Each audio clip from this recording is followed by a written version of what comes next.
জয় গুরু। অখণ্ড মণ্ডলেশ্বর শ্রী শ্রী স্বামী স্বরূপানন্দ পরমহংসদেবের অমৃতময় বাণী।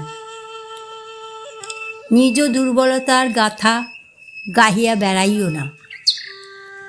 শ্রী শ্রী বামুনি বলিলেন, নিজের দুর্বলতার কথা লোকের কাছে গেয়ে বেরিও না।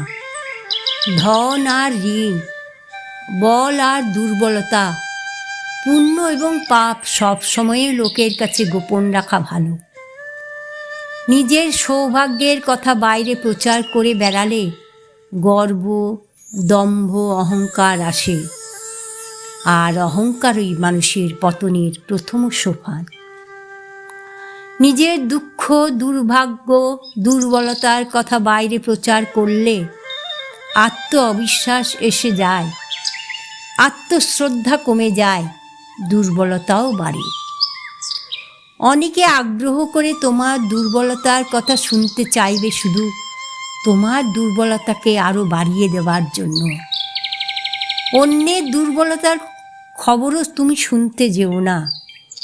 অপরের চরিত্রের হেয় অংশগুলি শুনতে শুনতে নিজের চরিত্রের হেয় অংশের সংশোধনের ইচ্ছা আস্তে আস্তে তোমার লোপ পাবে।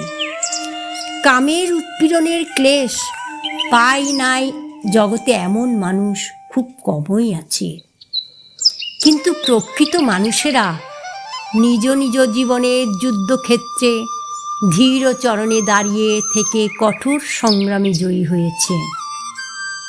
তারা বিনিয়ে বিনিয়ে নিজেদের দুঃখের গাথা গেয়ে গেয়ে মানুষের করুণাকণা আহরণের চেষ্টাও করেনি। ওম শান্তি।